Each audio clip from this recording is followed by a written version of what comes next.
I think they build houses knowing that they're not going to last. What do you find from an architect's position? Yeah, I think you'll find the good, the bad, and the ugly in any of these circumstances. And I've worked with builders that are very advanced in thinking and great partners to get well beyond code. In my opinion, when you said it exactly right, code is an absolute minimum. We look at projects, when we do a project, we're looking at the science and project forward at least 50 or 100 years. I'm George Siegel, and this is the Tell Us How to Make It Better podcast. Every week, we introduce you to people who are working on real-world problems and providing actual solutions. Tell Us How to Make It Better is partnering with the Readiness Lab, the home for podcasts, webinars, and training in the field of emergency and disaster services. Hi, everybody. Thank you so much for joining me on this week's Tell Us How to Make It Better podcast. Every week on this podcast, I try to introduce you to someone who in their life or in their job has identified a problem and is doing something to try to make it better. Well, for those of you who don't know, I made a documentary film called The Last House Standing. And one of the themes in the film is how unprepared we are for major disasters. And we see the damage every year. People lose their homes, all their possessions, lives are lost.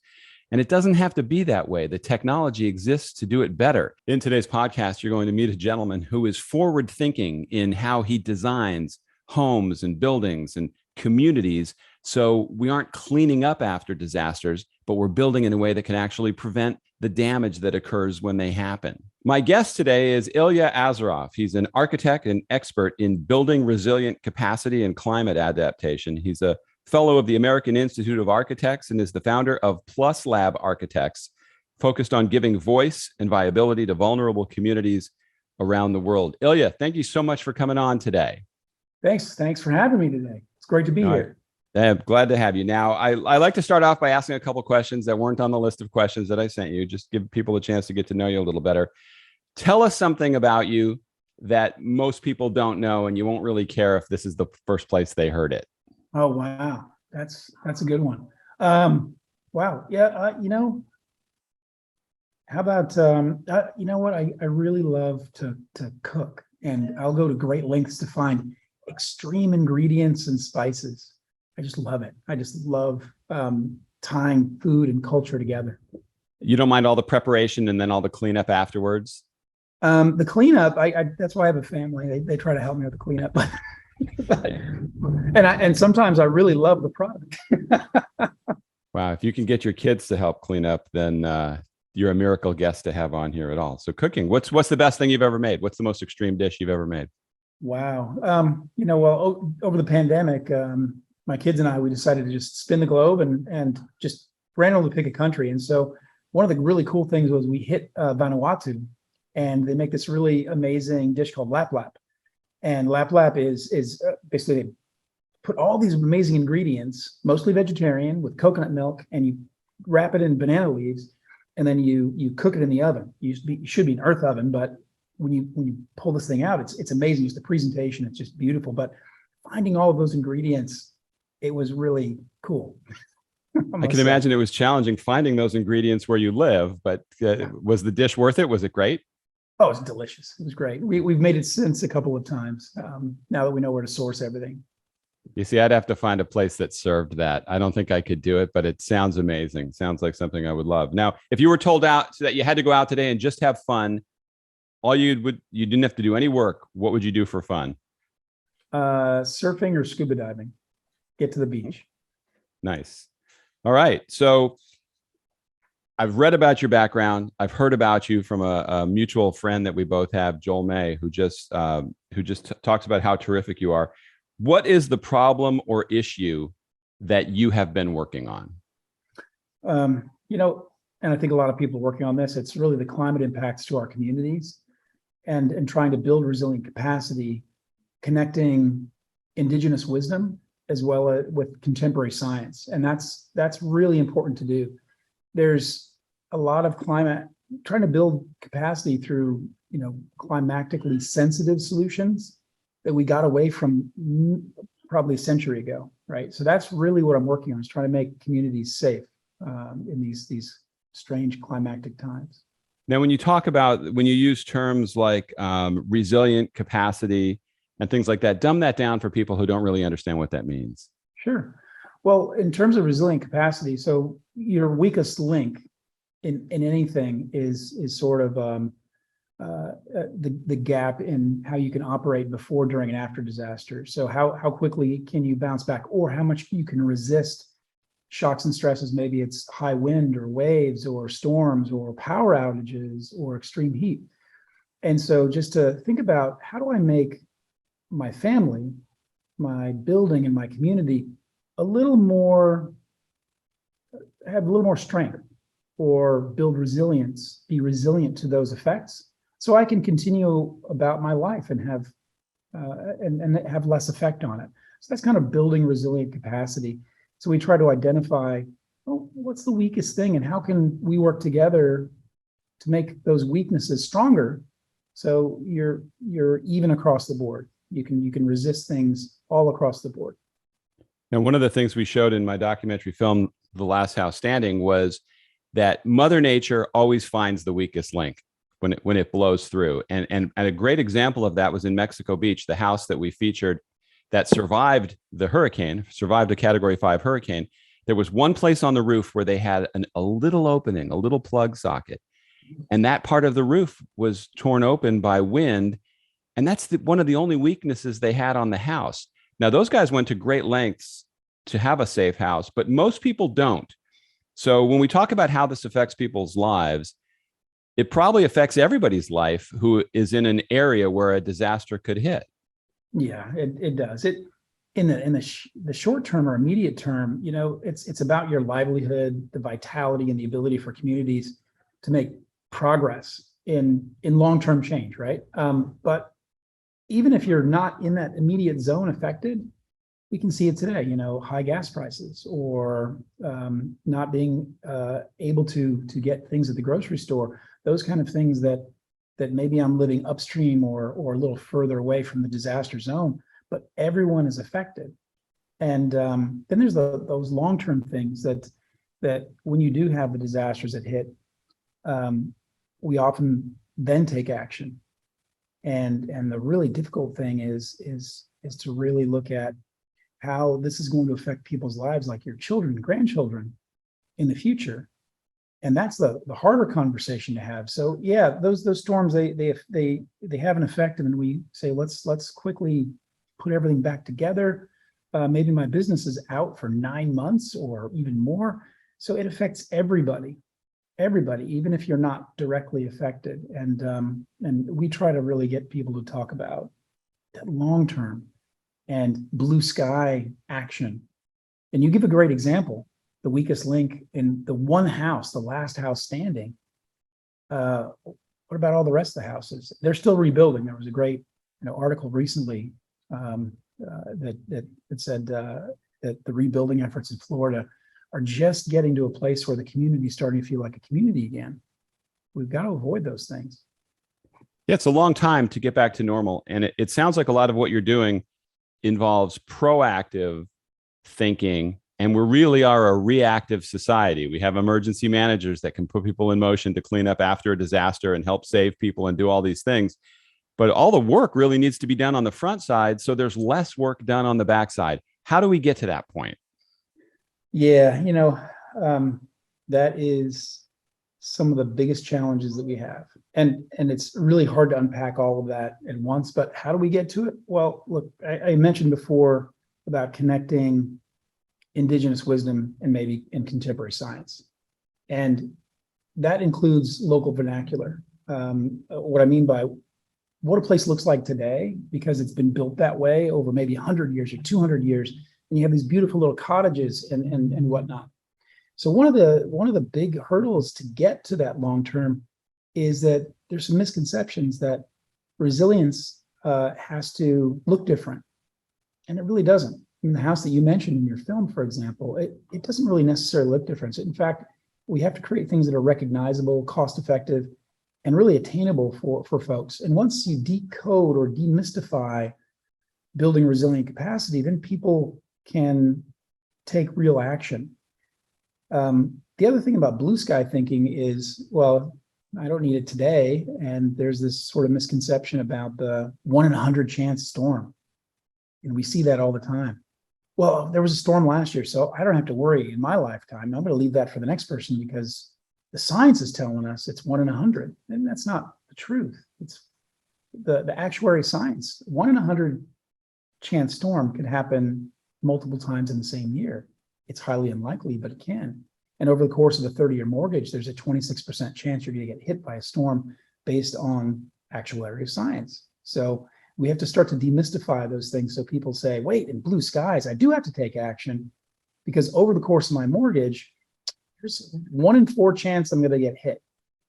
That gets people thinking about, I can build resilient capacity, reduce my risk, and maybe then my children and grandchildren are going to be really safe, or they'll have much more investment into where we're at. Well, I think we saw last year, Louisiana got hit by 4 named storms. It just seemed like one after another was hitting them.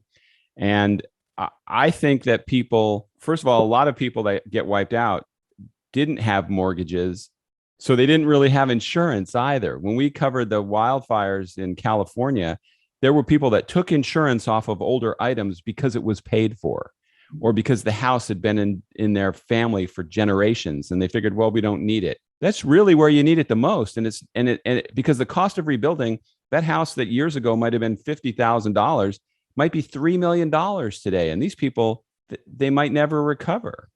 Exactly. And the interesting thing is most of those buildings are built under an older code, which in its day was the best thought of the time. But codes have advanced. Every 3 years, we have a new code cycle. So if that building is 50 years old, it's built under a code that would not stand up today to the science that we understand today. And so you're right. You do have to, one, make sure that the insurance is in place. But there's also, in terms of insurance, to look at increased costs of compliance. After a disaster, if your older building is hit really hard, you actually have to bring it to the current code. And does your policy account for that? It's usually a rider or an extra piece that you look at for your insurance company, because increased cost of compliance is sometimes what gets people into real trouble. They'll say, oh, my building it's worth $1 million. So I'm insuring it for $1 million. And then that's not the replacement cost, because the increased cost of compliance may bring it to $1.2 million. And $200,000 after a storm for anyone is not a small amount of money, nor is $50,000, nor is it $10,000. But you're right on. It's we have to keep the insurance in place and look at retrofits and be proactive about that side of it, and be cognizant of how you're protecting yourself even when you do have insurance. Now, a lot of people don't understand that building codes are the minimum in a lot of places, and that builders actually lobby to keep the standards lower so they don't have to spend more money. And when I've talked to builders, they say, well, we don't want to spend all this money building this if nobody's going to buy it. So it's kind of a cyclical thing of where nothing improves because we aren't demanding more and they're not giving us more. I think they build houses knowing that they're not going to last. What do you find from an architect's position? Yeah, I think you'll find the good, the bad, and the ugly in any of these circumstances. And I've worked with builders that are very advanced in thinking and great partners to get well beyond code. In my opinion, when you said it exactly right, code is an absolute minimum. We look at projects, when we do a project, we're looking at the science and project forward at least 50 or 100 years. So we understand we're designing for tomorrow. We're never designing for today. And you should never buy a house that's, oh, this is going to meet the current standard. And I say that, and a lot of people say, well, you're crazy. No, really think about it. If you're looking at storm damage and potentials of today, and then you look at the projections of how quickly things are changing, you really need to be designing for the future. So that's what we typically do. We do this, we look at the science, the best science that we can, project forward, and we prepare those houses or those buildings to withstand what the predictions are. And it does have an increased cost, but you have a return on investment that a lot of people don't recognize. Like from the insurance industry, if you go beyond code, your insurance rate drops significantly. typically these type of beyond code design elements reduce your operations cost, your maintenance cost, your electricity, all of those things, especially if you're designing to maybe a passive house standard or something like that. And so that's typically what we do, is that code is a benchmark, but it's here. That's the floor. And we reach for the stars for our clients to make sure that, one, they're going to sleep well at night. They know their property has a higher degree of safety, their contents, their family, and the health, safety, and welfare of the public is taken care of at the highest degree. I wish there was a formula that could be created to show the cost of not doing it. And that could mean people coming in to rip you off after the disaster, the disruption of services, the disruption of possibly losing your job, all your valuables being gone. There's no formula for that, because a lot of that is you probably couldn't put a cost to it. But if there was a formula to show people that, then that extra $10,000 or $20,000 in construction might be worth it factored into a mortgage, but most people don't believe it's going to happen to them. Yeah, I agree with you. There is a study out there from the National Institute of Building Sciences, and it's really about the return on investment when you're putting resilient measures in. And for every dollar invested, there's a minimum of $4 return for the types of buildings we're talking about. And depending on what you're building, it's up to an $8 return on the $1 investment. And city and state governments are really looking at this hard, because they're floating bonds to make your community more resilient and infrastructure more resilient. And they really are looking at the investment cost and making sure that the dollars are well spent, because dollars are always stretched. And this is where we get into the cost of compliance as a minimum versus you go well beyond. And it's not published enough to see that the health, safety, and welfare of the public and the return on investment are so extraordinary that the question becomes, why aren't you doing these things? There is no other solution. If you're looking at it from the pocketbook side, you're looking at it from the government side that's trying to maintain mission critical functions for the neighborhood, meaning police, fire, electricity, getting to everybody, or you are a property owner, right? If you take any of those aspects, you may have a different trajectory at it, but when you see all of those things laid out for you, your decisions are clear, they're crystal clear. And we've had to play that kind of decoding for a lot of folks to get there. Once they understand the pieces of it, and we also understand where their interests lie, there's always a way to talk about our common goals, because in the end, all of our goals are the same, is safer communities, resilient communities, vibrant communities. So yeah, I think you're right on. So explain something to me. For example, Mexico Beach. Okay. Category 5 hurricane pretty much levels a large percentage of the homes there. The wind rating of the homes that were there, and this was what the code was 130 miles an hour, but a lot of those structures were much older, so they weren't even built to withstand that. So now they're rebuilding, and when they changed the building code, I think they upped it to 140 miles an hour, yet they were hit by a Category 5 hurricane. So even if they rebuild and that hurricane hits again, they're not rebuilding to the standard that will save them. Why does that happen? Yeah, in the building code, and there are 5 categories of buildings, and the surety rate for a disaster for critical facilities is way up there to those standards that you're talking about. And those buildings are built like police, fire, hospitals. All of those are in the 97th percentile of surety. So they're built to the highest standard. Housing and residential comes right below it at 93%.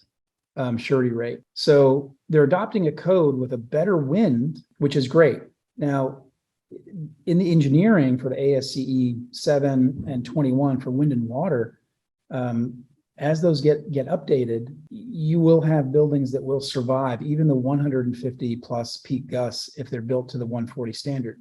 It may sound odd, but if you have continuous load path and you have good enforcement, you could have buildings that will withstand that. But I agree with you. I think that if we have a code and we can build to that, why aren't we doing that, noting that the Category 5 hurricane is exceeding those measures?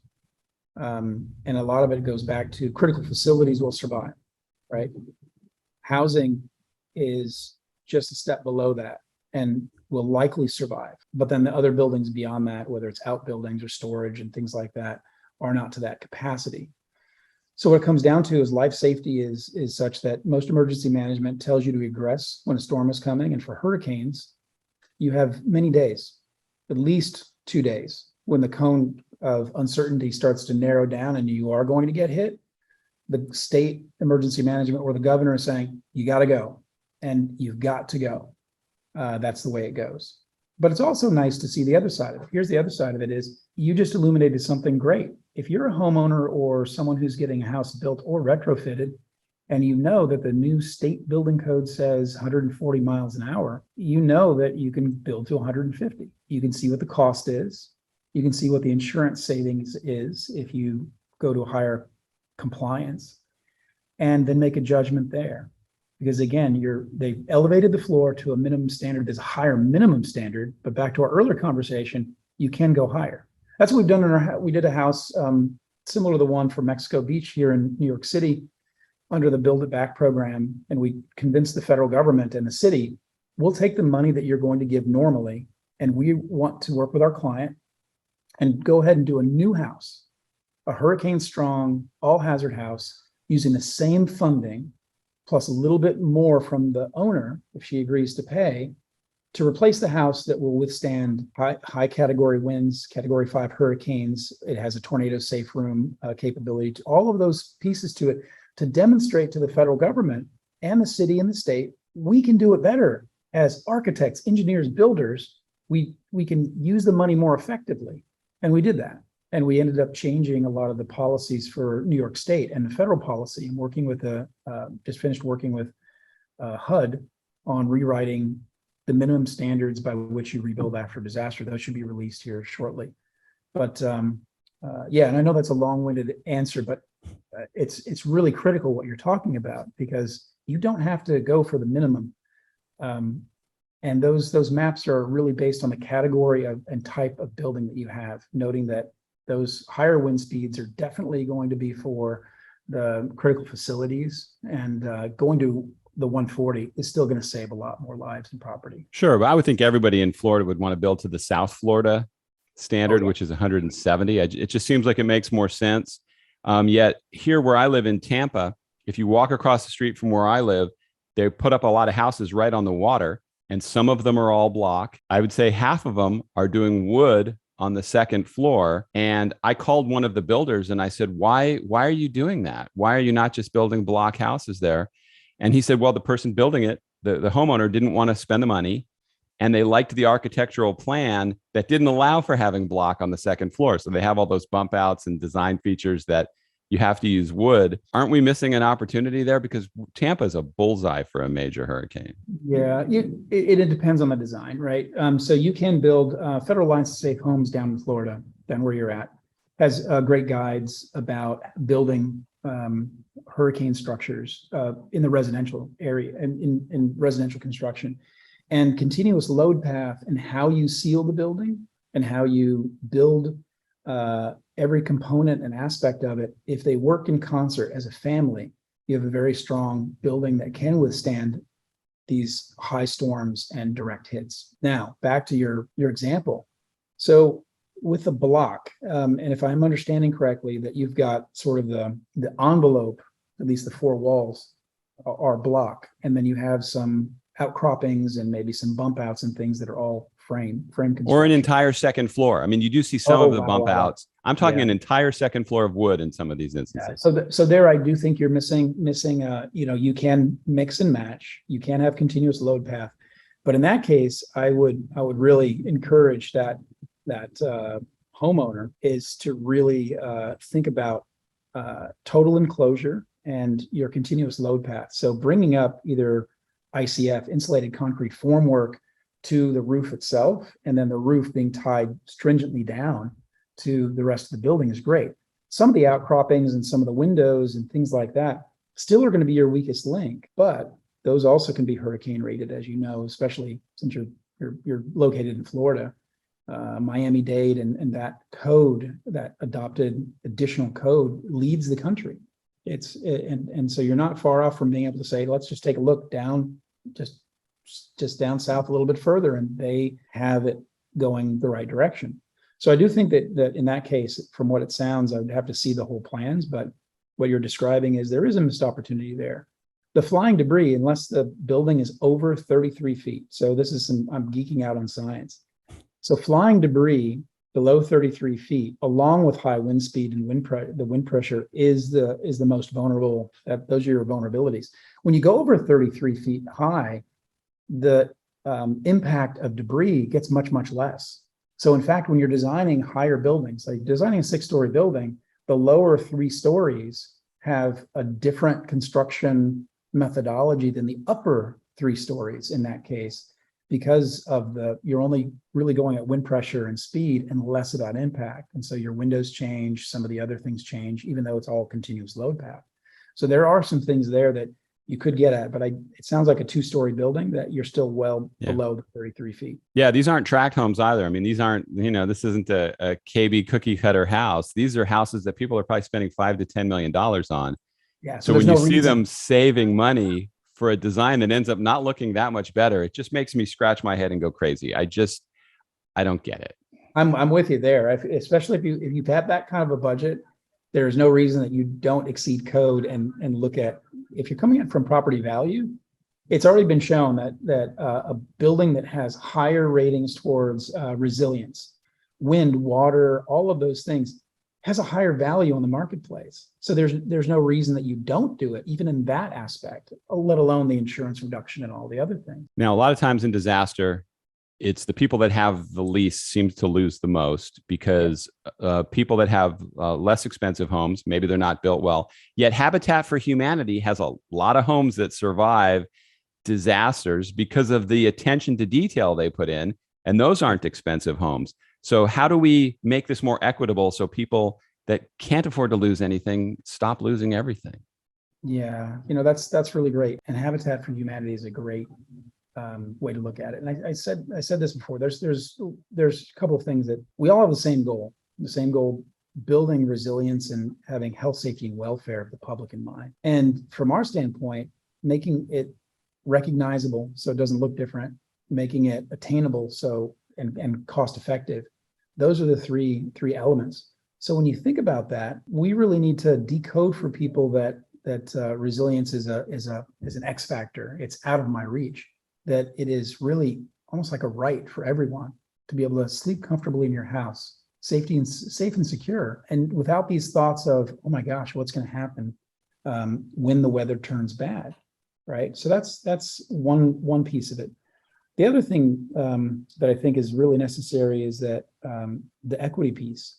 You're right on. The people who get hit the worst are the frontline communities. My office, as you mentioned in my bio, we're working with frontline communities all throughout the Caribbean, out in Hawaii, a lot of places. The economic circumstances and the multi-generation home ownership are sort of a mismatch. One, you've got the multi-generational ownership, as I said, so they don't carry a lot of insurance because, as you said before, we own this place. We don't really need to carry insurance anymore. We don't have a mortgage. But then on the other side of it, they're in the most vulnerable place because of sea level rise, the exposure to storms, and they're hit quite often. And the services and investment from the larger stakes of the community or the government is generally less in those places. And so how do we get to that? You see the reverse in Miami, where the sort of lower income housing neighborhoods or the service industry neighborhoods that were much more inland are now being bought up by the wealthy and displacing people. At the coastline, in other places, these frontline communities, it's just the opposite of that model, in that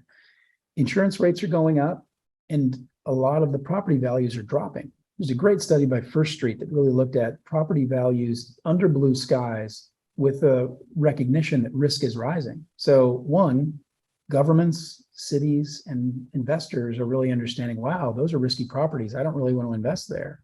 So as that goes down, if I have a multi-generational house, I've been here for 5 generations, 100 years I've owned this house, it was worth this, and now it keeps going down. Why is that? I'm on the beach, I'm on the waterfront, and the equity begins to drop. And then where do people move if you do have to have managed retreat and move away from the coast because of these circumstances?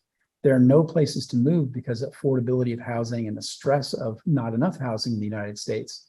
is at hand. So you've got huge communities that are between a rock and a hard place. And every year the storms are coming closer and closer, or they're hitting these communities. So I think the solution is this is a national conversation where we really need to understand what upland communities or receiver communities need to look like in preparation for moving people from the coast. Or you have other equity supporting issues where you have buyout programs or support programs that really invest in infrastructure to push back the timeline of criticality, where people will lose their homes.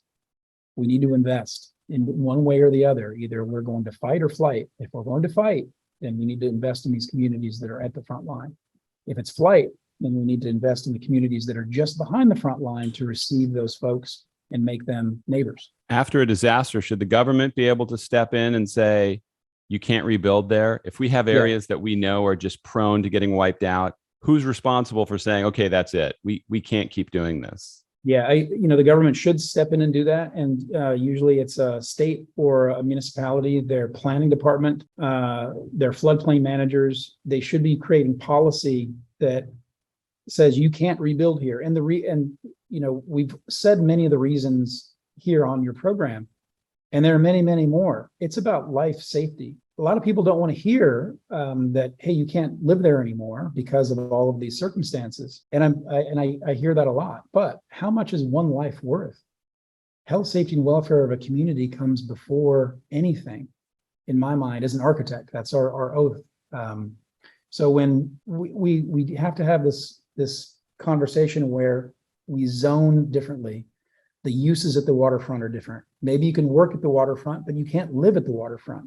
That's been something that the Japanese have done since their disaster in 2011, the Great Tohoku disaster. Hundreds of communities, they've moved back from the coast, but the working waterfront stays the same. So there are models out there that do it, but yes, the government, one level of it or the other, should be telling folks you can no longer live there. But there's the trick. How do we then take the equity issue? Okay, I can't live there, so where do I live, and who pays me for my house? So it's a very complex issue, but I truly believe that either we are going to be forced to leave these areas because of climate and impacts and more disasters, and that's uncomfortable and tragic, or we take the blue skies thinking and say, here are the new zones, here are the areas where we should be moving people to.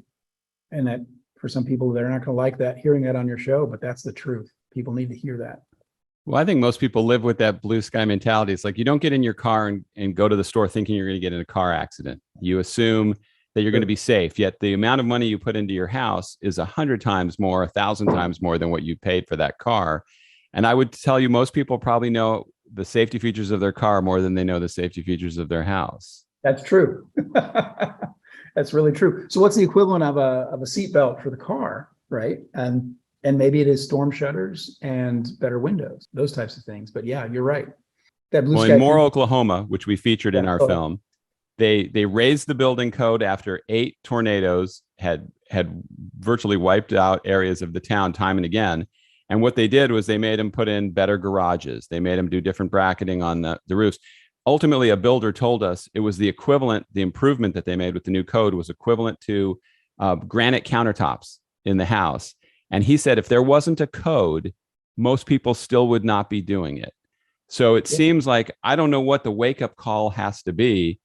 If you have tornado after tornado pummeling you, to me, the first one was a wake-up call.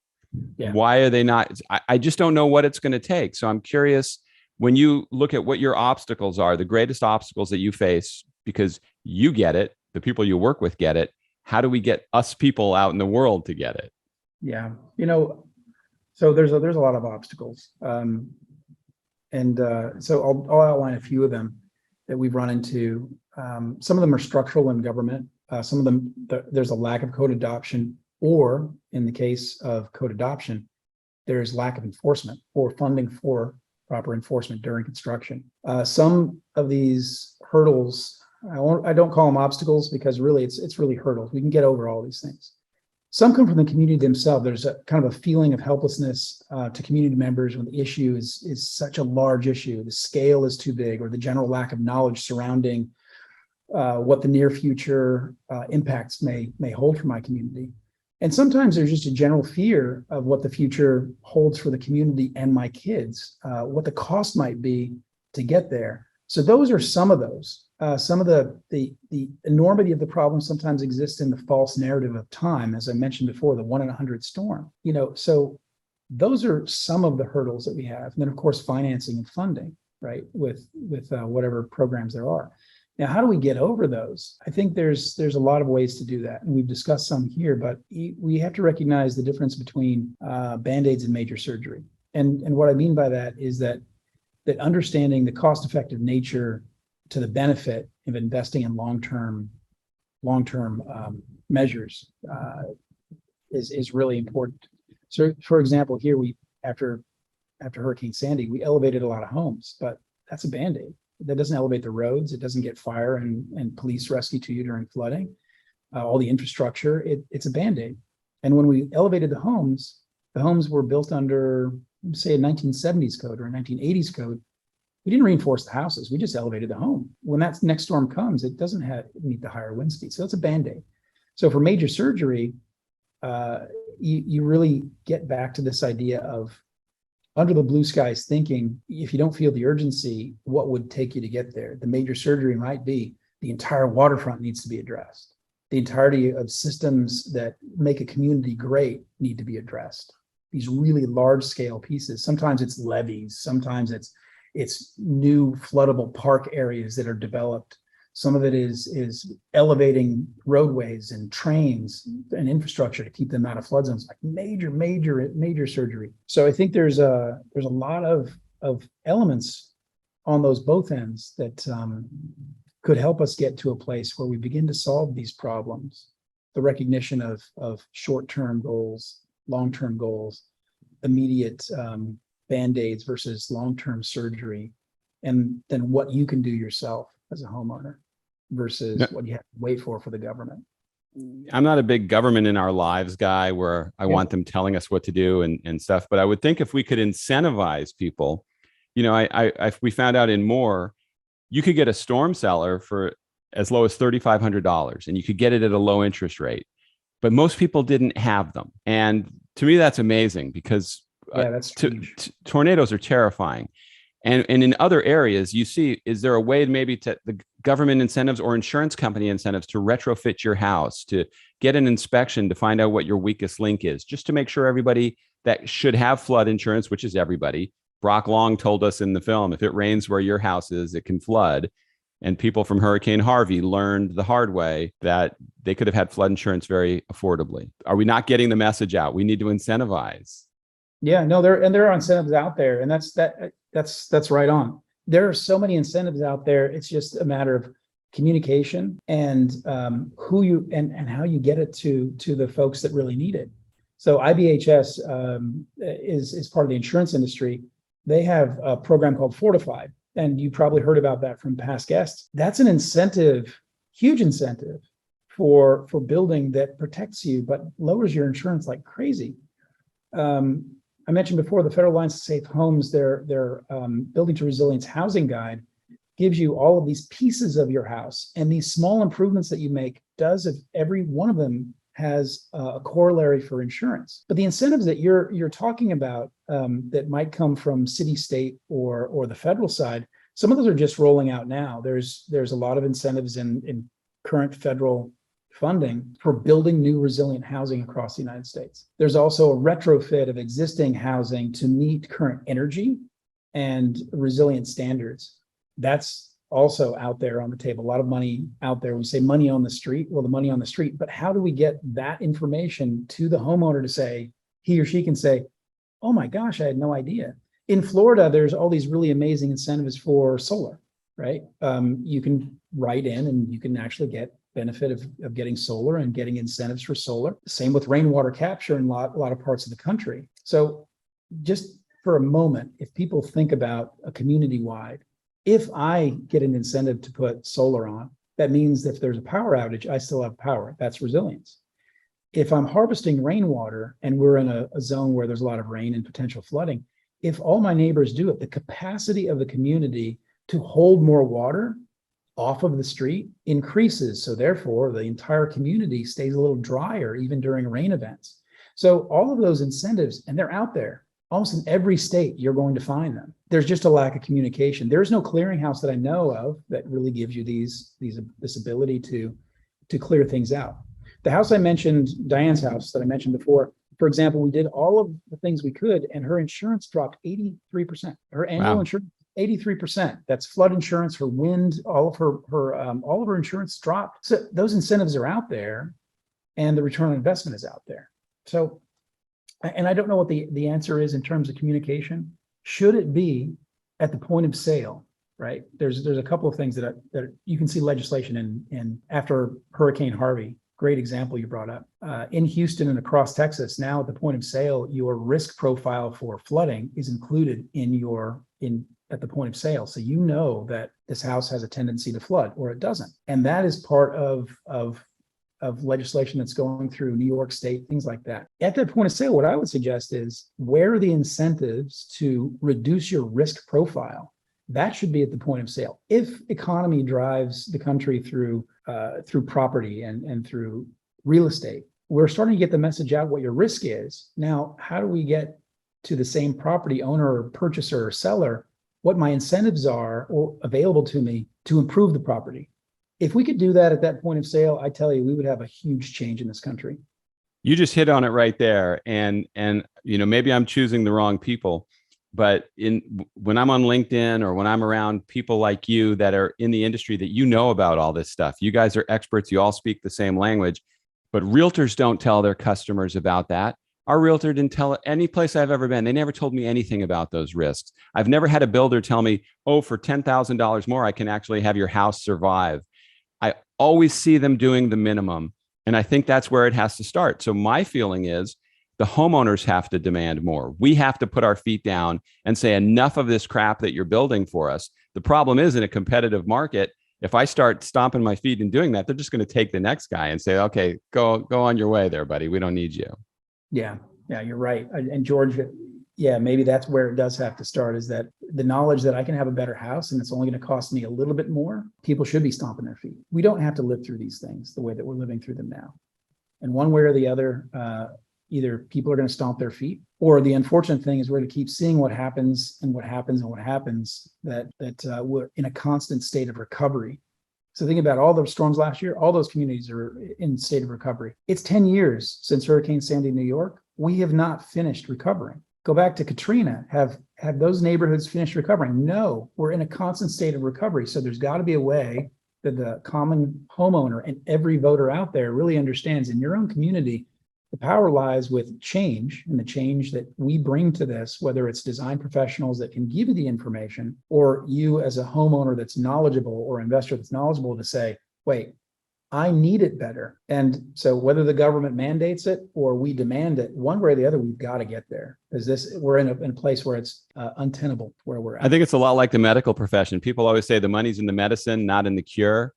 And in the construction industry, it seems like it's the same thing. The building and fixing industry is so huge that who does it take to just say, okay, enough. We're tired of rebuilding. Let's get it right the first time. Yeah, I would love to know how that could happen. I work every day at this, and I've testified to members of Congress. I've done that kind of advocacy.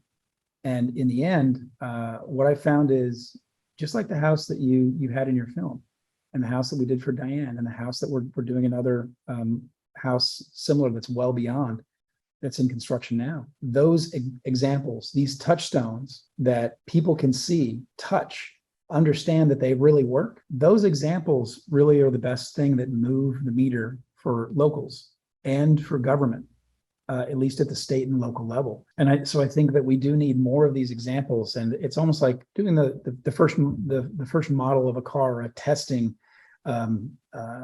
simulation, or the first prototype. We've done lots of these now, and there's lots of them across the country. At some point, there will be a tipping point where people really understand, I want that kind of a building, or that kind of a structure, that kind of safety and security.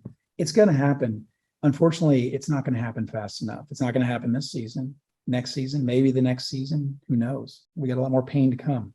I know. I think it's going to be a rough hurricane season, and I think we're going to have a lot of sad stories that pop up. You are such a forward-thinking guy in what you do, and looking ahead. For people out there that have an idea or a thought to invent something or fix a problem, what would you tell people to do so they're not just sitting at home keeping it to themselves? Yeah, well, that's a great question. I think there's some good pieces of advice I have for you. One is that you need to talk about this with your community. You always understand there's a series of hurdles that we outline, but first and foremost, you find people that are like-minded or in the same situation you are. That's it. And under the blue skies, people don't really feel the urgency as we've outlined in adapting their communities to the future. That alone is the folly, because the imminent risk that you have this year, the next year, is really the danger to the health, safety, and welfare of your total community. So recognizing you're not alone, finding like-minded folks to begin to make some efforts and change in pieces. The other thing is how you talk to people about this within your communities. It's always something pretty important as well.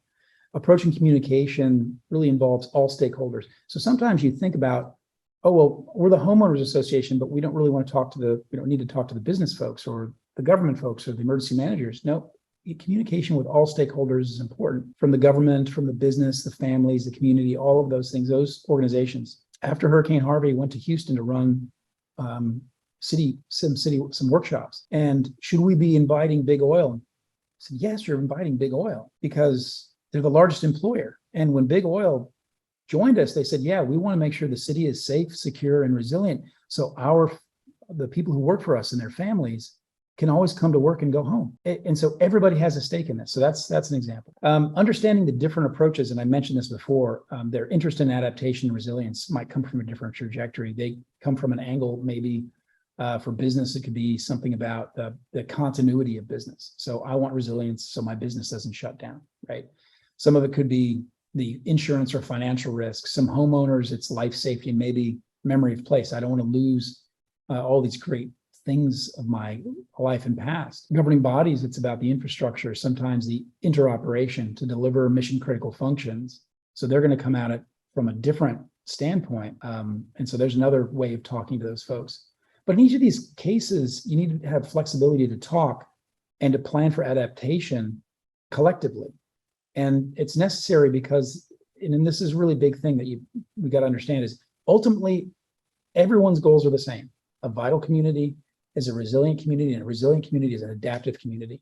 If we can achieve those and understand that every stakeholder has that same goal, we're going to get there. Then the blue skies thinking can happen. The climate action planning can take place. Investment in it can take place. Bonds can be floated, or you can understand going to your local store of what you need to do for storm shutters, what your upgrades are, contacting a local builder or a design professional.